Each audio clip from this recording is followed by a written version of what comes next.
그러나 이 변화의 흐름을 거슬러 새로운 가능성을 보여주는 학교가 있다. 푸른 산에 둘러싸인 작은 시골 학교. 전북 완주군 화산중학교다. 무슨 큰 행사라도 있는 날일까? 평소와 달리 주차장이 북적인다. 학교를 찾은 손님들 때문인데 매년 이맘때 볼 수 있는 진풍경이다. 저는 경기도 평택에서. 전북 군산이요. 저희는 충남이요. 충청남도 서천 쪽에서요. 그야말로 전국에서 찾아온 손님들. 모두의 발걸음이 향하는 곳을 부지런히 따라가 보니 바로 화산중학교 입학 설명회다. 학부모와 학생들로 강당이 가득 찼다. 빈자리를 찾기 어려울 정도다. 이제 멀리는 그 서울, 경기도 수도권에서부터 또 부산, 경남, 또 전남, 전국 각지에서 이렇게 오고 있습니다. 심지어 제주도 학생도 있습니다. 화산면 지역 학생 이외에 남는 정원은 추첨과 면접을 통해 선발된다. 올해 경쟁률은 15대 1. 도대체 무엇 때문에 전국의 학생들이 이 학교로 모여드는 걸까?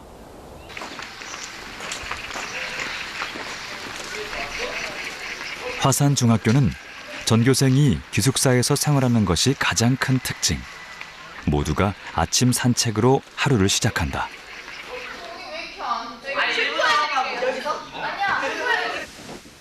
학업의 기본은 역시 건강과 체력. 화산중학교의 모든 학생들은 체육 시간과 방과 후 수업을 이용해 유도를 배우는데 정규 도장 못지않게 체계적이다. 3년 내내 유도 수업을 정기 교과에 포함되어 있고 또 저희 학교는 전국 최초로 중학생이 2단까지, 공인 2단까지 취득을 할 수 있는 커리큘럼이 있습니다. 학교에서 24시간을 지내는 학생들에게 다양한 경험은 무엇보다 중요하다. 유도 수업은 체력 증진은 물론 공부 이외의 성취도 경험하게 한다. 하나, 둘, 이쪽 방. 그렇지, 다시. 학생들이 교실보다 오랜 시간을 보내는 기숙사. 이 낯선 공간에 적응하는 것. 그것이 신입생들에게 주어지는 첫 과제다. 초등학교에 졸업한 지 얼마 안 된 아이들이 이제 5명이서 한 방을 쓰기가 사실 쉽지 않은데 이제 처음엔 좀 안 맞는 친구들도 있고 이제 맞춰 나가야 하잖아요. 그래서 좀 인내심이나 참을성 아니면 좀 사회성 같은 걸 좀 더 일찍 기를 수 있어서 굉장히 만족하고 있습니다. 선후배들 간의 교류가 저에겐 되게 큰 영향으로 다가왔던 것 같아요. 선배들께서는 지금 졸업을 하셨지만 제가 아직도 연락을 하면서 이후 필요한 정보나 아니면 조언 같은 것을 아직도 여전히 많이 구하고 있거든요. 학원에 따로 다니지 않고 기숙사에서만 스스로 공부하는 태도를 기르고 그런 노력들을 했는데요. 제가 자기주도 학습을 할 수 있고 그런 능력들을 기르고 더 갈고 닦을 수 있다는 점에서 나를 더 믿게 되고 학원에 의존하는 것이 아닌 내가 공부하는 태도와 습관을 기를 수 있다는 점이 가장 큰 경험 그리고 좋은 특징으로 남는 것 같습니다. 아이들의 하루가 온전히 머무는 학교.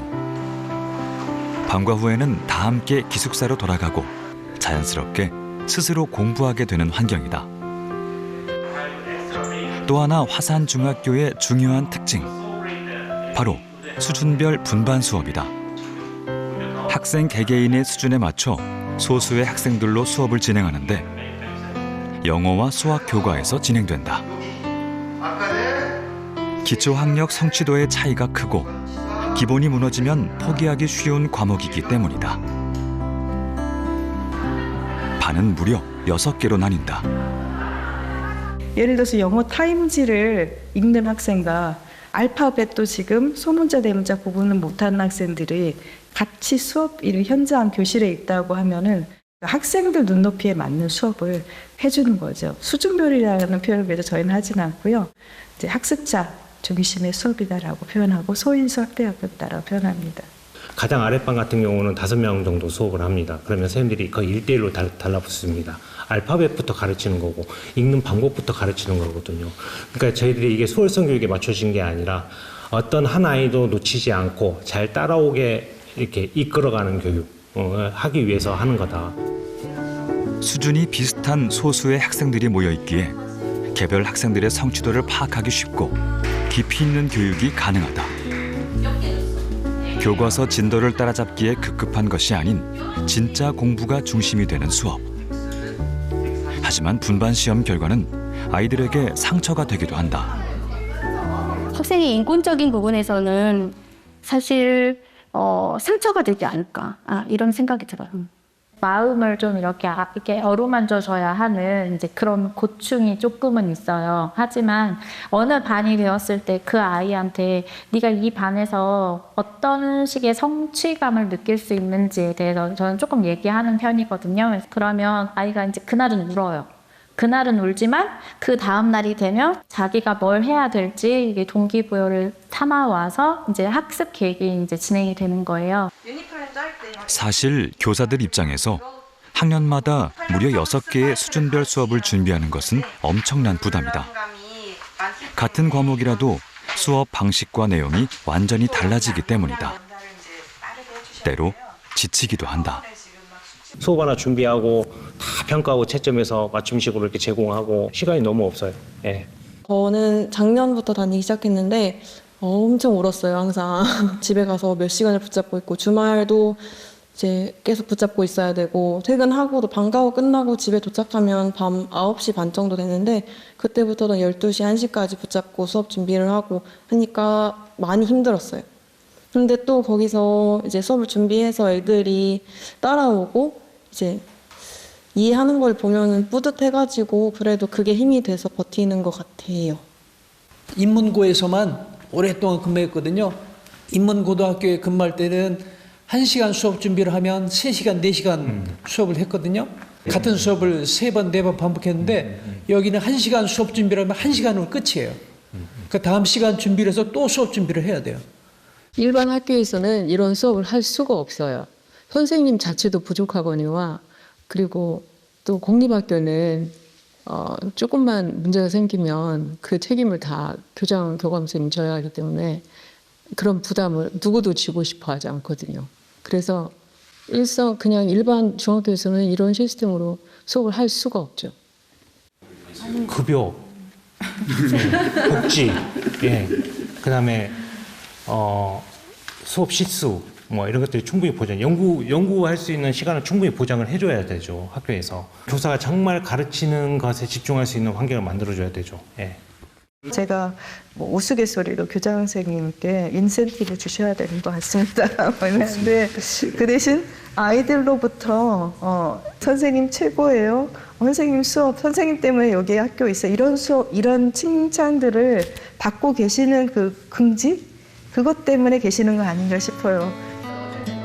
화산중학교가 남다른 방식의 수업을 운영할 수 있는 것은 지역과 특성에 맞는 커리큘럼 운영과 교육 실험이 가능한 자율중학교이기 때문이다. 1960년대 마을 학생들의 교육을 위해 설립된 화산중학교. 화산면 인구가 감소하면서 한때는 폐교 위기에 몰리기도 했다. 학생 수가 900명이 갔는데 이동 현상이 막 심해갖고 52명까지 학생이 줄었는데 그때 어떤 생각을 했냐. 이 패러다임을 바꿔야겠다. 우리 학교를 빨리 자율중학교 해달라. 그렇게 해서 자율중학교로 바꿨어요. 그래서 전국에서 지금은 23대 1까지 되니까 마음이 후련하죠. 지금. 교육 과정의 자율성을 부여받은 기숙형 학교로 거듭난 화산중학교는 학부모들의 관심을 받기 시작했다. 학교 도서관에서 학부모 도우미로 봉사하는 서영 씨. 저희가 아이를 이제 강남에서 아들, 딸 3살 터울 두 아이를 키우고 있는데 처음에는 1, 2년 지내보다가 이 생활이 맞지 않다라는 게 느껴지면은 다시 돌아갈 생각도 하고 왔는데 일단 왔는데 아이들이 너무너무 행복해했어요. 사실 서영 씨는 소위 대한민국 사교육의 중심지라 불리는 곳에서 성장했다. 하지만 선택의 후회는 없다. 아이들의 변화 덕분이다. 제가 사교육의 1번지랑 대치동에서 자라왔기 때문에 거기에서 자라서 어떤 공부를 하고 어떤 선행을 하고 그렇게 해서 어떤 결과를 가지고 어떤 대학을 가고 어떻게 되는지를 너무 명확히 잘 알고 있기 때문에 오히려 더 미련이 없었던 것 같고, 성장기에 성격 형성이 많이 되는데 좋은 영향을 굉장히 많이 받았던 것 같아요. 시골 같은 경우는 훨씬 더 안전하게 아이들이 좀 자유롭게 자연을 탐색할 수 있는 환경이 되어주는 것 같고, 그 안에서 굉장히 큰 해방감을 느끼더라고요. 그러니까 정말 별거 아닌데 엄마 쉬는 시간에 운동장에 나갔다 와도 돼. 학교 끝나고 나 학교 마트까지 걸어갔다가 뭐 놀이터에서 친구랑 뭐 그네 타다 왔어. 이게 너무너무 행복한 일상이 되더라고요. 학교 덕분에 마을도 살아났다. 화삼년 토박이 임원규 씨를 만나 이야기를 들어봤다. 제가 면장할 때 초창기에 축사하러 가면, 졸업식 날 축사하러 가고 그러면 한 30명, 40명 이 정도 되고, 그 폐교가 되는 직전에 있었는데, 그것을 그 기회로 해서 어려움을 기회로 안고 학교를 이렇게 살리고, 빈집이 거의 없죠. 거의. 학생들이 학부형까지 오니까 지금 여기저기 집을 많이 짓고 있어요. 10만 인구가 넘으면 완주시가 될 수 있는 그런 저기가 되는데, 이 화산중학교, 우리 화산면에서 큰 역할을 하고 있다, 이렇게 생각하는 거죠. 금요일 수업이 끝난 오후. 지금 학교 끝나고 버스 타러 가는 중이에요. 원래 조금 늦게 끝나는데 오늘 좀 일찍 끝나가지고 기분이 좋아요. 네, 오산 갑니다. 네. 수도권에 사는 두 학생의 귀갓길을 따라가 봤다. 인사하세요. 뭐 셔틀 타고. 근데 이거 내가 여기서 만약에 셔틀 안에서 공부한다고 부럽지? 거짓말 해도 상관없어. 근데 실제로 공부하는 애들이 있긴 하죠. 나 오늘 공부 좀 하려고. 네, 셔틀에서까지 학업 열정을 불태우시는 김민건 선수. 안에 가면 엄마한테 혼나니까. 안에 가면 혼나니까. 너무 멋진다. 창밖 구경하면서. 이런 거를 매주 보면서 집으로 가면은 잠이 솔솔 옵니다. 일찍부터 셔틀버스 정류장에 마중 나온 민찬이의 부모님. 벌써 2년 차. 주말에만 만나는 아들이 한 주를 무사히 보냈는지 걱정부터 앞선다. 가방을 받아들고 나서야 긴장이 조금 풀린다.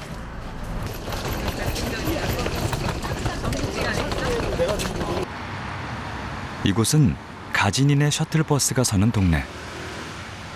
누군가는 교육을 위해 일부러 이사를 온다는 지역이다. 이들이 지방의 작은 시골 학교인 화산중학교를 선택한 이유는 무엇일까?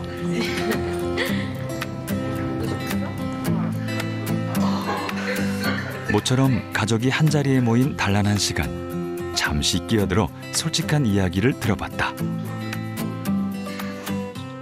처음에는 그 물리적인 거리가 솔직히 굉장히 큰 부담이었고, 저희는 아이가 한 명이다 보니까 외동아들을 혼자 기숙사 학교에 보내는 것이 당연히 마음이 쓰였지만 민찬이와 뜻이 맞는 부분이 있었다.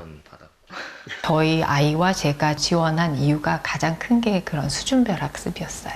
아이 수준에 맞게 해주는 그런 수업이 솔직히 사실 쉽지 않잖아요. 수준이 조금 좋은 친구도 있겠지만 부족한 친구들도 있는데, 아이들이 이제 서로 끌어주고 아니면 멘토가 되기도 하고 멘티가 되기도 하면서 되게 성장하는 부분이 보이거든요. 주말에만 보는 덕인지 부모에게 자녀의 변화는 더 크게 느껴진다. 가진이는 아빠의 권유로 화산중학교를 가게 됐다.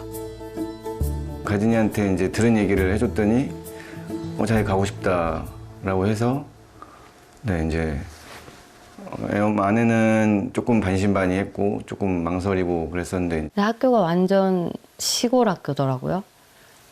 아무것도 주변에 없고 그냥 학교만 딱 있고 싫다, 힘들다 하면 언제든지 다시 데려올 마음의 준비를 하고 일단은 보냈어요. 근데 생각보다 많이 적응을 잘하더라고요. 혼자라서 좀 사회성이 부족하지 않을까? 외동이라. 근데 이제 기숙학교를 가면 그런 사회성이 좀 더 좋아질 거라는 생각도 들었고 전국에서 온 애들이다 보니까 그런 다양성을 좀 접할 수 있을 거라는 생각을 했고 엄마가 말해주면 잔소리인데 어느 날은 와서 엄마 선배는 이렇게 하는 거래. 친구한테 물어봤는데 걔가 영어를 잘해서 물어봤는데 걔는 이런 책 보더라. 뭐 이러면서 자기가 부족한 거 서로 물어보면서 해가는 거를 보면서 아, 스스로 좀 찾아내고 있구나. 그런 부분들이 좀 좋았어요. 네.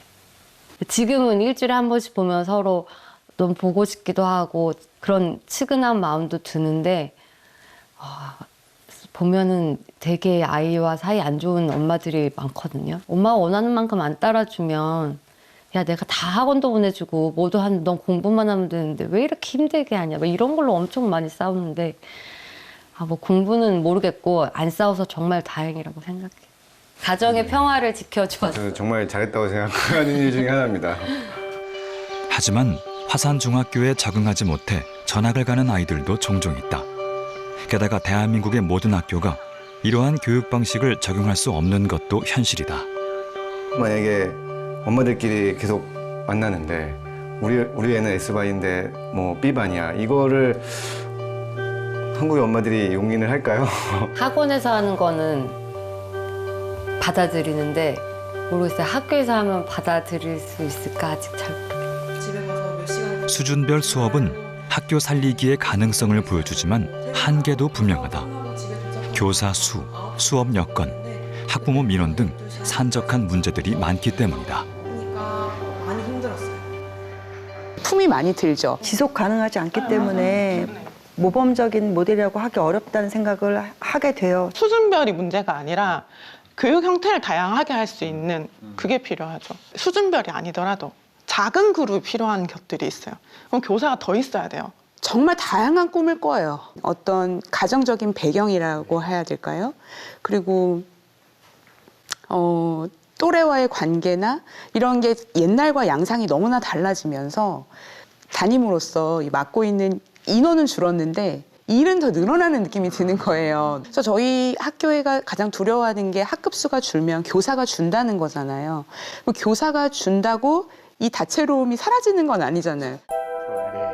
학교 살리기는 학교 차원의 노력도 물론 중요하지만 학교의 노력만으로는 힘들다는 것이 현장 교사들의 공통된 생각이다. 그러니까 지금 저 학교 물론 굉장히 훌륭하고 학교를 없애냐 마냐 얘기할 때 늘 경제 논리랑 교육 논리가 얘기되는데 그거에 동의하고 근데 또 한편으로 어떤 지역에서 학교가 없어지는 걸 얘기된다는 건 우리 사회에서 학교 교육이 필수 공공 서비스가 아니라고 얘기하는 거거든요. 그러니까 병원은 환자가 없어도 있어야 된다고 인식해요. 언제 환자가 생길 수 있으니까. 근데 학생이 없다고 학교를 없앨 수 있다는 건 필수 공공 영역이 아닌 거예요, 우리나라에서. 전 이게 너무 화가 나요. 결국에는 뭐라고 해야 되나? 노인들이라든지 거기 살아가는 사람들도 교육이 필요할 거고 교육이라고 하는 게 끊겨서 안 되는 거잖아요. 그래서 평생교육 개념으로 조금 더 확장해서 조금 더 메인 이슈로 가지고 와야 되지 않나? 옛날에 중세 때 보면 뭐 수도원이나 교회처럼 그렇게 마을의 중심으로서 그러니까 학생이 있어서 학교가 있는 게 아니라 마을이 있어서 학교가 있다. 그러니까 마을 주민들의 어떤 주민들의 공동체가 같이 꾸려지는 기본적인 공간으로서의 학교. 선생님께서 말씀해 주신 대로 교육은 이 끊김이 있어서는 안 되고 지역과 같이 살아가려면 지역사회, 학교, 그리고 학생들, 학부모 같이 할 수 있는 그런 방법을 더 모색해 봐야 되지 않을까. 여기 학교와 지역사회가 손을 잡고 학교 살리기에 나선 곳이 있다. 전이면에 단 하나 남은 초등학교인 전이초등학교.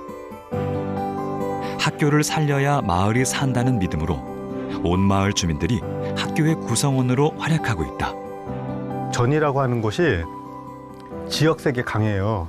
그래서 마을 주민들과의 협력을 어떻게 하느냐에 따라서 학교 교육 활동이 이제 홍보가 많이 되기도 하고 그렇지 않게 될 수도 있다고 봅니다. 학교라고 하는 배움의 공간을 마을로 확장시키고 또 교과서라고 하는 배움의 책을 마을과 함께하는 자료로 더 넓히고 또 선생님의 역할을 학교에서 뿐만 아니라 마을에서 자란 어른들을 학교로 투입되는 노력이 필요한데 이것이 마을 학교의 시작점이 될 수가 있죠.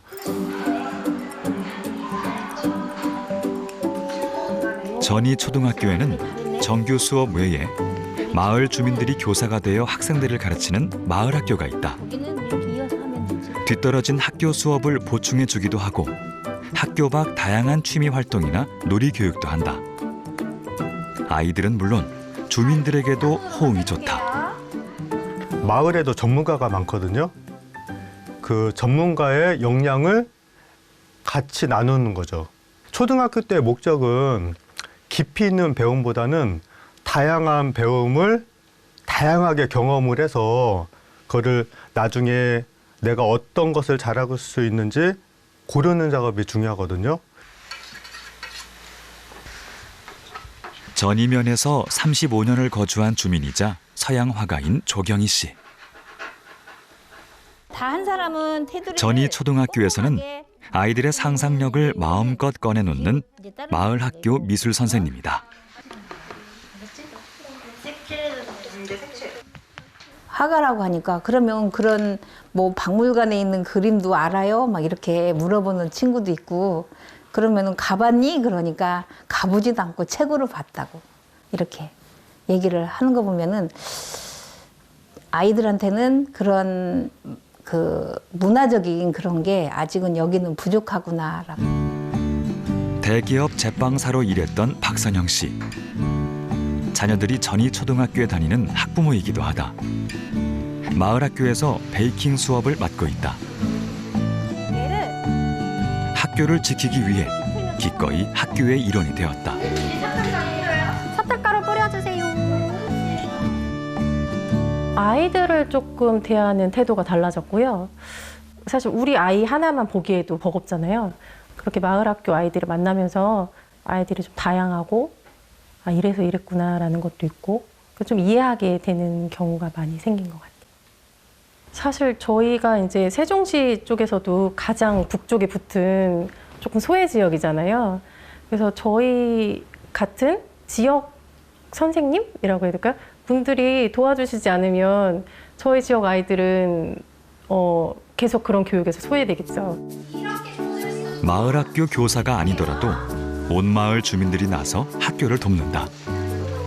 요리 수업만 하시더라도 우리 농산물 이번에 고구마가 이제 수확철이야 그러면은 흔쾌히 고구마 밭을 내주시는 이장님도 계시고 또 우리 뭐 배추철이야 그럼 와서 배추도 만져봐 따봐 가져가봐 뭐 이렇게 해주시는 분들이 계세요.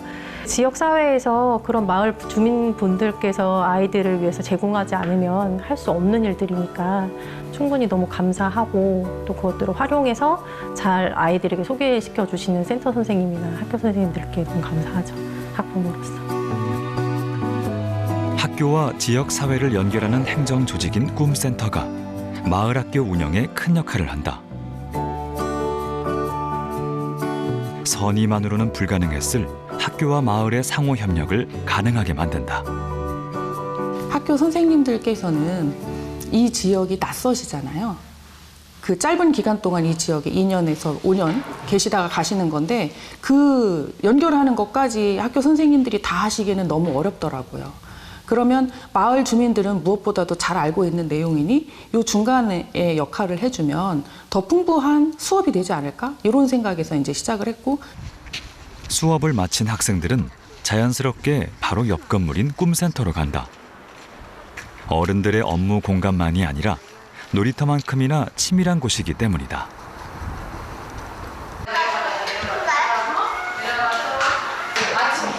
지자체나 유관기관들과의 소통, 학교 밖 다양한 교육활동 기획과 마을 학교 교사들의 교육까지 모두 이곳에서 이루어진다. 세종은 이제 생활권이라고 밑으로 내려가서 촘촘하게, 그래서 하나의 생활권은 다른 지역이랑 조금 다른 독특한데 한 생활권에 4-5개 은면동이 들어가 있어요. 그러다 보니 생활권 단위로 저희가 마을마다 또 교육협력체계, 협의체를 만들어요. 학교에서 선생님들, 마을 사람들, 주민자치회, 청소년 기관, 그다음 동장님, 최소 이 정도 단위 학부모회. 그래서 이런 사람들이 다 모여서 교육을 논의를 하니까 실제로 실행이 일어나는, 그러니까 효능감이 높아지는 거죠. 교실 밖 세상을 온 마을을 통해 배우는 특별한 경험. 학교는 주민들의 삶이 모이고 아이들의 꿈이 자라나는 마을의 중심이다. 올해는 지금 상반기에 신생아가 1명으로 제가 알고 있는데 결혼 장려나 청년 일거리 창출도 한계가 있잖아요. 근데 국가 차원에서 노력할 수 있는 점은 작은 학교 살리기 정책을 좀 지원했으면 어떨까. 아이들의 수가 줄어드는 현실은 아마도 피할 수 없을 것이다. 하지만 이것이 학교의 위기가 아니라 오히려 기회가 될 수 있다는 목소리도 있다. 기회라고 생각을 해요. 어떤 면에서 기회냐면 내가 관심 쏟을 수 있는 아이들이 적어지면 줄 수 있는 시간과 에너지가 많아진다라는 거, 케어나 돌봄이 더 많이 요구된다라는 거 제가 해마다 느끼고 있어서요. 아이들이 줄고 제가 좀 적은 아이들을 돌볼 수 있다면 그런 쪽에 조금 더 초점을 맞추고 싶다라는 생각이 들고요. 확실히 이제 개별화로 가야 된다라는 게 저의 결론인 것 같습니다. 네, 개별화. 저는 사실 약간 좀 길게 이야기해도 되나요? 아니, 한 3분은 넘지 않... 저는 제 아내가 중학교 교사입니다. 근데 이제 제 아내하고 많이 부부싸움을 하는데 이제 이런 것 때문에 3분 하실 거예요? 어떤 내용으로 싸우냐면 제가 가르치고 있는 애들, 고등학생들이 공부를 혐오해요. 많습니다, 그런 아이들. 그러니까 공부 자체가 싫은 거예요. 그러니까 제 아내한테 그런 얘기해요. 대체 중학교 때 뭘 가르쳤길래? 그러면 이제 왜 나한테 그래? 이미 그건 오래전에 시작된 거야. 그런 상황에서 우리가 교육을 할 때 교사가 어디에 초점을 두느냐 이런 건데 대상도 그렇고 커리큘럼도 그럴 텐데 그러니까 총체적으로 다 교원 양성 과정, 교원의 어떤 그 선발 과정, 그다음에 그 커리큘럼을 만드는 뭐 국가교육위원회에서 어떻든 그런 과정 전부 다 이 통째로 톱니바퀴처럼 물려서 하지 않는 한 저는 그게 핵심인 것 같아요. 이렇게 곳곳에서 사회적 다양성으로 여러 갈등에 좀 어려움을 겪고 있다면 사회적 합의를 만들어낼 수 있는 이 제도에 더 많은 예산 투자를 좀 해야 되는 상황이라고 저는 생각해요. 다 같이 모일 수 있는 대화의 장. 공론화. 이 공론화의 장이 저는 제일 중요하다고 보고 우리가 해볼 수 있는 건 뭔지 발견해보고 발견한 거에 예산이 붙고 그러면서 바텀업이 점점 되면서 사례가 퍼지고 그렇게 발전해 나가야 되지 않나, 변화해 나가야 되지 않나. 학령 인구의 급감이라고 하는 거에 대해서 위기라고만 생각하지 않고요. 정말 우리나라 교육을 다시 재정립할 때라고 생각을 합니다. 교육을 정치적인 논리나 혹은 행정적인 논리나 아니면 어떤 경제적인 논리로 보는 것을 떠나서 교육 그 자체의 논리로, 그래서 다시 한번 말씀드리면 학령 인구 급감은 사실은 학교가 없어지는 방향으로 가는 것이 아니라 좀 더 학교를 강화시키는 방향으로 우리가 나아가야 되지 않을까라고 생각을 합니다. 그렇다면 무엇부터 논의를 시작해야 할까? 지금 사실 학생 수가 급감하고 있는 문제 자체는 굉장히 심각한 상황이긴 하지만 한편으로는 우리가 교육의 구조라든지 또는 질적 개선을 위한 기회로 삼을 수 있는 측면도 분명히 있습니다. 교육의 구조를 갖다 어떻게 재편해야 될 거냐 이런 논의가 좀 있어야 되는데 그게 없는 게 좀 아쉬운 거죠. 네. 미래 교육을 위한 논의는 학계를 중심으로 계속되고 있다. 교육 재정의 바람직한 운영은 논의의 핵심 중 하나다. 근데 우리나라는 아마도 경제학적 논리로는 이제 학생 수가 줄어들면 그만큼 비용이 줄어들어서 다른 구조로 써야 한다. 이런 논리가 많은 것 같습니다. 인구 축소는 학령 인구만 되는 게 아니라 사실은 노령 인구 빼고는 다 주는 거잖아요. 뭐 예를 들면 청년 인구가 줄면 청년 정책이 줄어야 되느냐. 전반적인 관점에서 봤을 때 이런 초중고 교육에 얼마만큼의 지원이 투입되는 것이 합리적인가를 좀 따져볼 필요가 있는 것이죠. 학령기 아동은 많이 줄었고 인당 교육비가 굉장히 많이 올라가 있는 상황에서 얼마큼 거기 더 투입하는 것이 합리적일까 하는 그런 고민을 할 수가 있을 것 같고요. 그리고 두 번째는 이제 교육 내에 투입되는 그런 재원이 얼마나 합리적으로 이제 배분이 되고 운영이 되는가 하는 건데, 그러니까 교육 재정이 늘어난 것을 원한다고 한다면은 그것을 얼마나 합리적으로 써서 아이는 줄지만 그 줄어든 아이를 정말 건강하고 그다음에 창의적이고 이 미래 사회에 맞는 그런 인재로 길러내는 데 쓰는지를 말하자면 보여줘야 될 것 같아요. 지금 현재 학생 수가 줄어들면서 지역마다 사실 현안들이 좀 다르거든요. 그것을 지역의 자원들을 활용하는 방식으로 나름 자구책을 찾고 있는 것 같고, 이제 기초 단위들이 이제 움직이기 시작한 것 같아요. 제가 볼 때는 만일 국가 단위에서 어떤 사업을 구상한다라고 하면 그렇게 자율적으로 할 수 있는 방식으로 재원을 지원해 줘야 되는 것 같아요. 똑같이 학생당, 학급당 이런 개념이 아닌 방식의 사업의 구성도 필요하지 않을까 이런 생각이 듭니다. 구조적인 문제가 어떤 게 있냐면 우리나라가 지방교육 자치를 실시를 하고 있는데 광역 수준에서 실시하고 있거든요. 적어도 기초 수준으로 내려와야 되고 그 안에서도 면 수준으로 이게 내려와야지 이게 어느 정도 소멸해 가고 있는 건지에 대한 감각이 생깁니다. 그런 소멸 지역에 대해서는 특례 형태로라도 기초 수준에서 예를 들면 교육감을 선출한다거나 또는 교육장을 선출한다거나 이런 방식으로 좀 많은 권한과 재량을 주는 방식, 이런 게 고민이 돼야 될 것 같습니다. 지난해 말 전이 초등학교에서는 졸업을 앞둔 6학년 학생들의 특별한 수업이 있었다. 학교가 나에게 어떤 의미였는지 돌이켜보고 생각을 나눠보는 시간.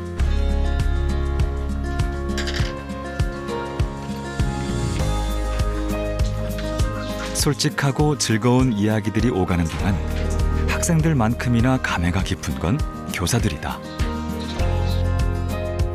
모쪼록 여기서 배웠던 것들, 좋은 것들을 바탕으로 중고등학교, 그다음에 어른이 돼서도 행복하게 살았으면 좋겠습니다. 어떤 일을 하던, 어떻게 살던 선생님들이 많은 사랑을 줬고, 그리고 마을 사람들이 많은 사랑을 줬고, 그 사랑이 항상 마음속에 불씨로 남아 있어서 그 아이들이 행복하게 살았으면 하는 그런 마음입니다. 아이들이 학교에 남기고 싶은 이야기는 무엇일까? 졸업을 앞둔 지금 이 순간의 감정을 직접 노래로 만들어보는 시간. 요즘 아이들답게 AI를 활용해 제법 그럴듯한 곡을 금세 만들어냈다.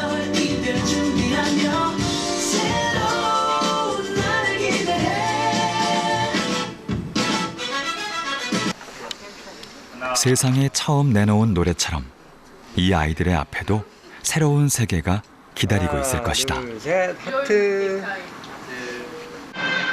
학교가 단순히 지식을 배우고 대학 입시를 준비하는 공간만은 아니라는 사실을, 삶에서 얼마나 중요한 시간을 보내는 곳인지를 아이들은 이미 알고 있다.